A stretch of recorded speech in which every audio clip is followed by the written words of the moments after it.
Hello, good morning children. Welcome back to maths class. Myself Shalin. So children, today we are going to discuss last part of basic geometrical ideas. That is, we are going to discuss about the circles. So this is the last part of this chapter children. So firstly we will see the definition of the circle and the definition of parts of circles. So today I will be giving only the definitions. First you learn the definitions children, then I will go to the exercise. So now we will see the definition of the circle. So children, you all can see here circle. A circle is a collection of all those points in a plane that are at a given constant distance from a given fixed point in the plane. So in general you all know definition of circle. So can you define? Yes, in general if you ask, someone asks, you will say circle is a round shaped figure, yes or no, and it will be having no corners and no edges, yes or no.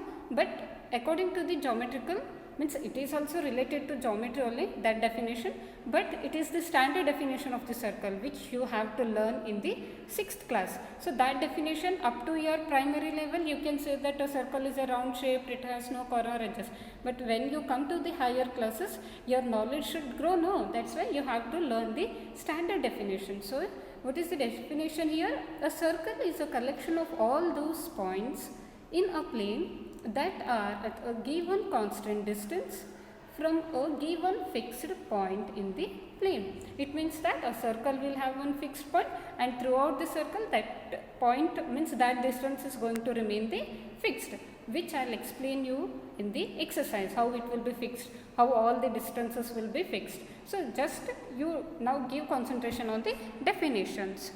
Okay, then next we will say the parts of the circle. So now we are going to learn about the definitions of parts of the circles. So first we are going to see about the center. So when the circle is there, it is known that it will be having a center. So now we will see the definition of the center. So circle is a closed figure. So you all know circle is a closed figure made up of points in a plane that are at the same distance from a fixed point called the center of the circle. So in the figure O is the center. I am going to show figure in the next slide children. So you all know circle is a closed figure made up of points in a plane that are at the same distance from a fixed point called the center of the circle. So from the center of the circle if you draw any line throughout the circle, that distance is going to remain the same. So in the figure O is the center. So next we will see the definition of the radius. So the constant distance from its center is called the radius of the circle. So in the figure OA is the radius. So this is very basic chapter children.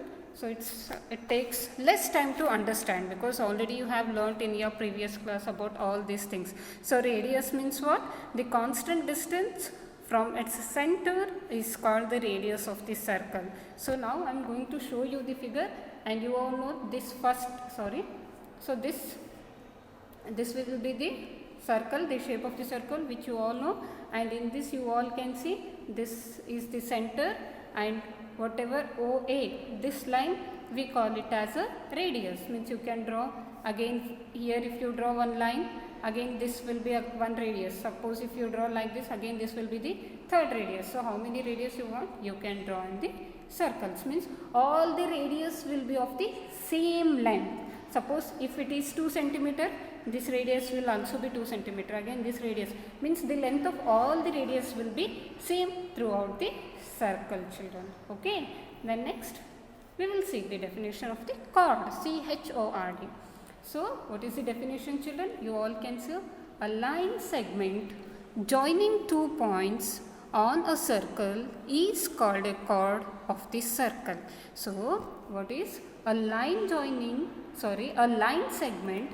joining two points on a circle is called a chord of a circle.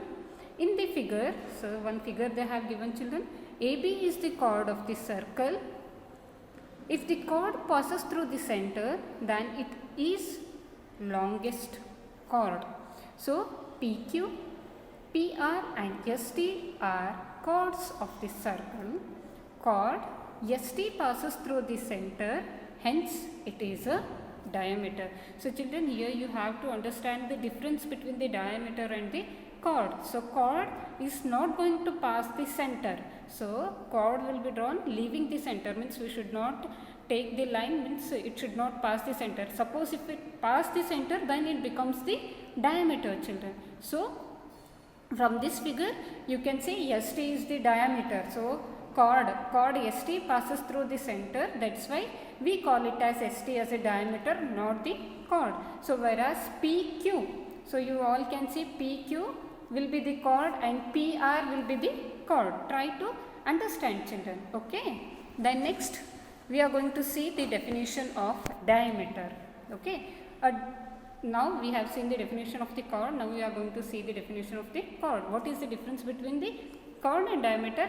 Which I have told, diameter is going to pass the center, whereas chord will not pass the center.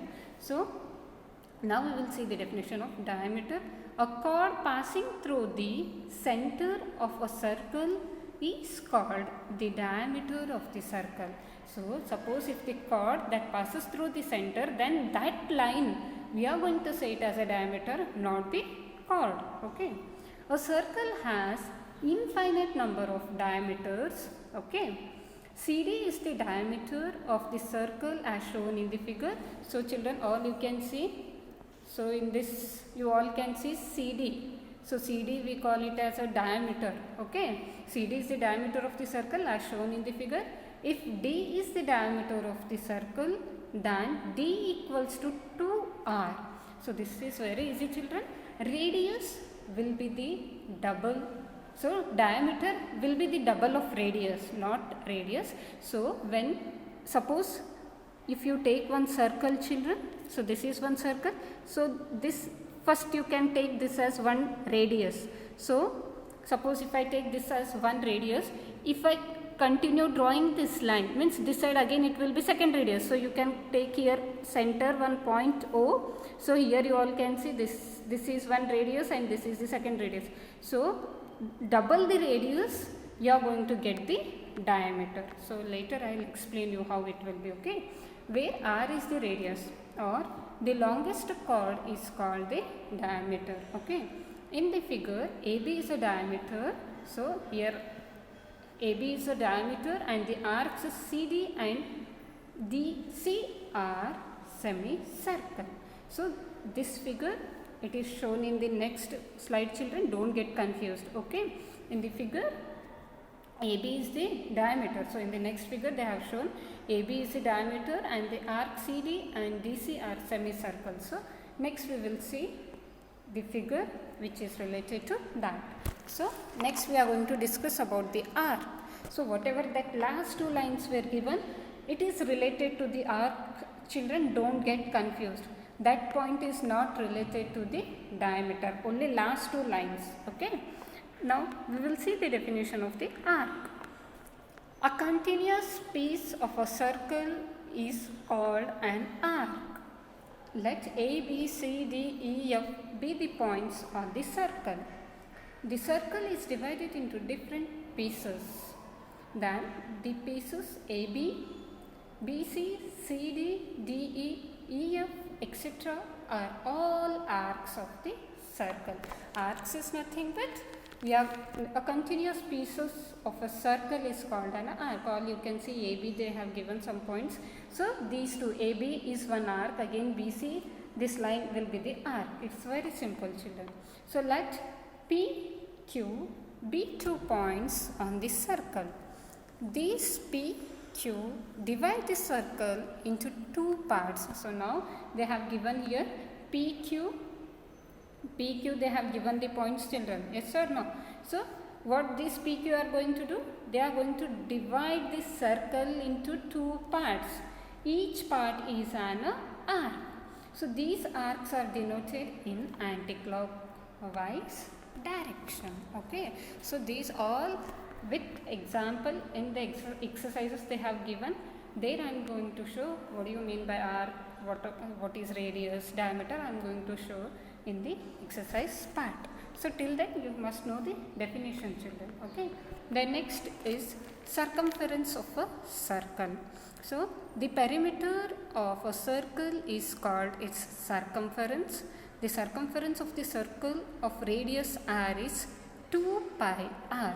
So here circumference is nothing but this, whatever this boundary line is there, no children, this we call it as a circumference. It's very simple. So the total boundary we call it as a circumference of a circle, and its formula is 2 pi r. Okay. The next we will discuss about the semicircle.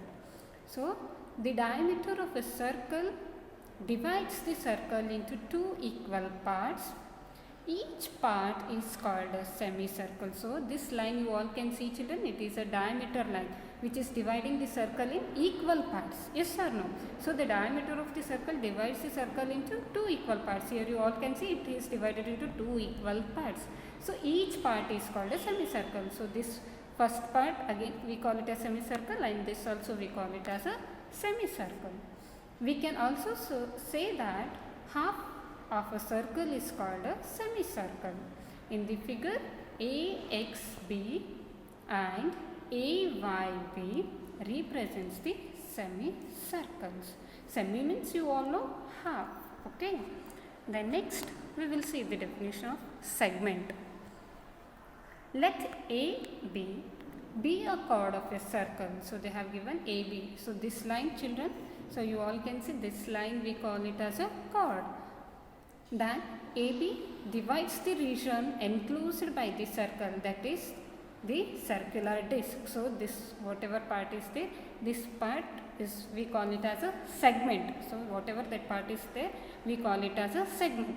So then AB divides the region enclosed by the circle into two parts. So all you can see here, this is one part and this is the other part.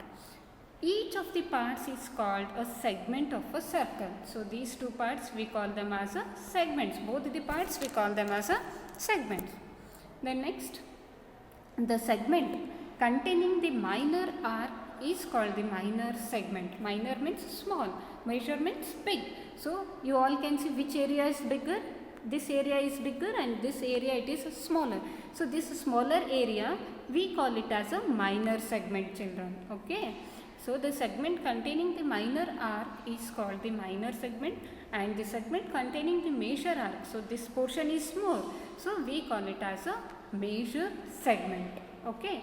And the segment of a circle is the region between an arc and a chord of a circle. Okay. Then next we will see the definition of a sector. So which definition we are going to see now, children? Yes, we are going to see the definition of sector. The heading is not given, don't get confused. A sector is that region of a circular disc which lies between an arc and the two radii joining the extremities of the arc and the center. Okay. O, here you all can see OAB is a sector as shown in the figure. Okay. So what is a sector, children? A sector is that region of a circular disc, so which lies between an arc and the two radii. All you can see here, these are the two radii. Whatever the area is there inside, that we call it as a sector. Okay, so don't get confused here.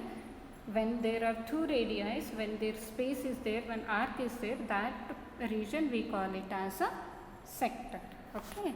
So next we will see the definition that as it is a closed figure, or it will be having the interior and the exterior. How in the quadrilaterals and triangles had the interior and exterior, same the circles will also have the interior and the exterior. Interior is nothing but inside and exterior is nothing but the outside. That only we are going to see. Interior and exterior of a circle. A circle divides the plane on which lies into three parts. So again here also it is going to have three parts. First is inside the circle. which is called the interior of the circle. So first is inside the circle, which is called the interior of the circle. All you can see here, inside part we call it as interior of the circle. Then second is the circle. The circle in the sense this line we say it as a circle. Then next outside the circle, so all you can see outside the circle, which is called the exterior of the circle, children. Okay, the circle and its interior make up the circular region. So this whatever line is there, the circle line, and the interior of the circle is going to make the circle. So just keep in mind, interior means inside and exterior means it will be outside the circle. Suppose if there is one circle, children, so assume that here it is having one circle and here one point is there P inside and one point here R, one point you all can take outside. So if supposingly if they have asked point P is inside and point R is the outside, so you must be able to tell the interior of the circle and the exterior of the circle. So this is all about the circle and the parts of the circle, children. So today we have only discussed the definitions. So in the next class we are going to solve the exercise which is totally related to this. So I hope you all will understand, children. Try to understand, watch the videos once, twice, thrice, easily you can understand. Okay, so in the next class we will deal with an exercise which is totally based on this. Till then, take care, have a nice day, bye children.